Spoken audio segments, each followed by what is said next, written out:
Hey, what's going on everybody? Thank you for tuning into another JD channel video. Today I decided why not give an update on my Galaxy S20 FE, or Fan Edition if you're wondering what FE stands for. I've had that for quite some time, and oddly enough it's probably one of the longer phones I've had in a long time, because usually since I have jump on demand I kind of switch back and forth because I can every month. But it feel like it's finally come to the time to decide and tell you why I feel like I gotta change it over, what I'm gonna replace it with, and the pros and cons so far of the Galaxy S20 FE. Stay tuned and thank you for watching. So, for you guys who've been following for a while, I got the Galaxy S20 FE. This is the Fan Edition, so it's supposed to be an entry-level phone, but unlike other entry-level phones, Samsung basically put the good parts of the phones in it while keeping the price down. This has 4K capability recording, it has 120 refresh rate for the screen, which is like what most TVs have nowadays, or they have 60 and I think they upscale. And then of course it has the 3 cameras in the back, as well as the front-facing camera that is excellent quality. I gotta say, keeping this phone for as long as I had, I was surprised.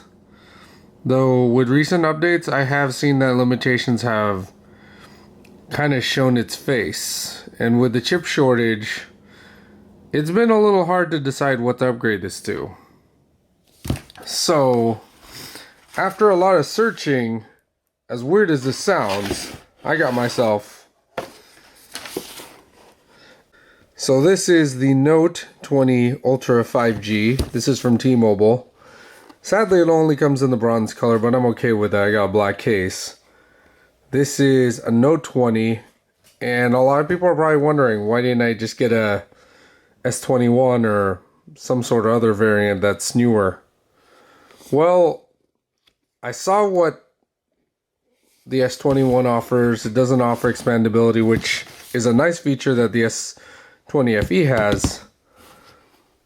But since I do video with my phone a lot, I like having the ability to take out the SD card.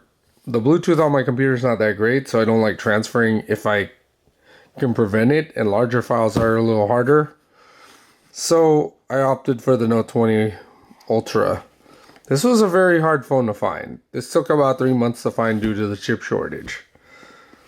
This has most of the features as my FE. I know it has a much higher price tag, but it has the 20 gigs of RAM, and this time I financed this one because I decided I'm probably going to keep it. It doesn't seem like a lot of the newer Samsungs are going to have expandability, and though technology is going to keep updating, I'm assuming since this is the Note 20 Ultra, this should be relevant for the next few years, that it's not going to really have me want to upgrade every year on a phone like I had in the past, since this is already so high up. I mean, the biggest difference with this is the RAM and the size of the phone, but mainly the RAM. That's what I was after. I was thinking of the OnePlus 8T Plus, which T-Mobile also sells. That goes at a lot lower price point, probably closer to this. If you buy it from OnePlus, it actually is really close to this or even cheaper. That also has 12 gigs of RAM and has a similar processor to this, but it doesn't have the expandability. So I kind of just said, you know what the hell, might as well buy it. So let's open it up and take a look at what we got in the box. Gonna open it carefully just in case there's any issues. So I'm not gonna rip this. I mean, I could, but that's fine. I mean, I tend to do that where I take it off carefully. Open this up on one side. Wonder if, okay, no, it's gonna have me open it on both sides. Alright. Sad I probably should have started off with this, but it was fun having the FE. And I actually gotta do something interesting just to save myself some money on the fact that I have jump on demand. And I'll explain that in a little bit. I'm not condoning it, but let's just see. So I have it opened. Let's see. And there we are. Alright, Samsung. This is all the stuff that you get. So let's see what we got here. We got the phone itself. That bronze finish. Oh, the sticker's gone. It's interesting. Hoping this wasn't refurbished. Doesn't seem like it, but I'm intrigued now. Dang.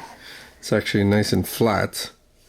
I mean, the main other differences you'll notice is this has either glass or metal. I believe it's a glass body, just like the iPhones. Sadly, it's not that much bigger than the FE for the price, but that's okay. Got your 3 cameras, of course, which I believe the new one has 4. That's okay. That doesn't bug me. It's so clean right now. Then, of course, the famous S Pen comes out. So that's a nice feature. Put that away. Alright, let's go through the rest of the box. You have your charger, which I don't know where my freaking... I had an S10 in the middle of all this, and I don't know where the charger went on this. When you do a jump on demand, they don't look for the charger, so it's bad that I can't find it. This has your standard charging cube as well as the USB-C to USB-C. Note, new S21s do not have the charging cube. They just have the cable, which I don't even know how many people would realize where to put a USB-C to USB-C, or realize that they have to buy an adapter to get to work. Thankfully, I have my old adapters, so I'm able to use it, but it's gonna piss off some people in the long run, because people even who decide to finally give the Note a try, or not the Note, the Galaxy phones a try, the fact that you don't get a charging cube is gonna rub them the wrong way. And I agree with that, and I don't like that factor, but oh well, you know. As well as, let's see what else we got in the box. Of course, we got your standard instructions in here, and then the pin to remove all the items from one phone to the other. See, there's the pin. I don't even think the new ones have that, so, or maybe some of them do, not sure. I'll just make sure that there's a card in here. That'll tell me at least if it's not refurbished. Where is the card? Is there a card in the thing? Let's open it up. I mean, it's packaged. Actually, it's kind of dirty, but not really. Let's open this up and let's see if there's if the SIM card's in it. If there is a SIM card in it, that makes me wonder if it's already been tampered with. Should be brand new. It did not say these were refurbished. So let's go in here. Alright. Pop that out. Okay, no card. So thankfully that probably means it's brand new. Because assuming it's brand new, but who knows, nowadays they might package it like that. And oh, it just got me. Excuse me. Well, I apologize for all that sneezing, which I'm going to do an in-depth video on that S20 Note Ultra in a while, but I mean, let's go over, I guess, pretty much the final thoughts on the S20 FE. So the S20 FE, I mean, there's good points to it. I mean, it was the value.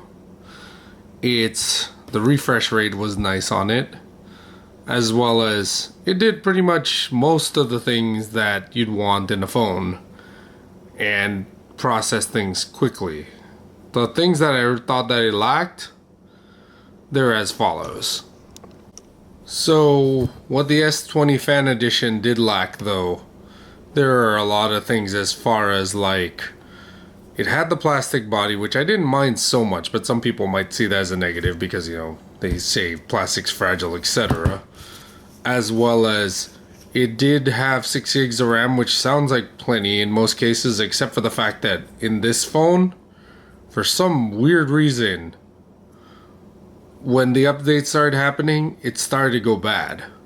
And I tried as hard as I could just to keep it as long as I had it, which I've had it for almost a year. That's longer than I have a lot of phones lately.